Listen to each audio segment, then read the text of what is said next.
இந்த காலகட்டத்தில் பார்த்தீங்கன்னா எல்லாருமே வந்து ஒரு வீடு கட்டணும் அப்படின்னு ஆசைப்படுறோம். அதாவது பொதுவாகவே வந்து பழமொழியே இருக்குது, வீட்டை கட்டிப்பார் கல்யாணம் பண்ணிப்பார் அப்படின்ட்டு. ஒரு பேசிக்காகவே ஒரு வீடு அப்படிங்கிறது கட்ட முடியாமல் சிலர் வந்து சிரமப்படக்கூடிய சூழ்நிலை அவரவர் ஜாதகப்படி இருக்குங்க.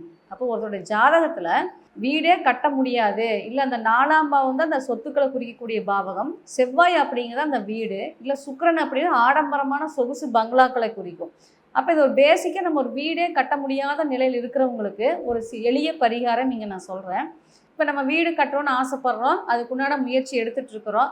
சரி, நமக்கு வந்து கொஞ்சம் கிரக பலங்கள்லாம் கொஞ்சம் குறைவாக இருக்குது அப்படிங்கிற பட்சத்தில் திருவாரூர் மாவட்டம் திருவிட்குடி அப்படிங்கிற ஊரில் இருக்கக்கூடிய வீரட்டனேஸ்வரர் கோயிலில் வந்து ஒரு கல், அதாவது சிவக்கல்னு பேர், அங்கேருந்து ஏதோ ஒரு கல்லை எடுத்துகிட்டு வந்து நம்ம வாஸ்து பூஜை பண்ணுற அன்னைக்கு, அஸ்திவார கல் வைக்கிற அன்னைக்கு அந்த கல்லையும் சேர்த்து அந்த வீடு கட்ட ஆரம்பித்தோம் அப்படின்னா அந்த வீடு தடை இல்லாமல் நம்ம கட்டி முடிப்போம் அப்படிங்கிறது ஒரு ஐதீகம்.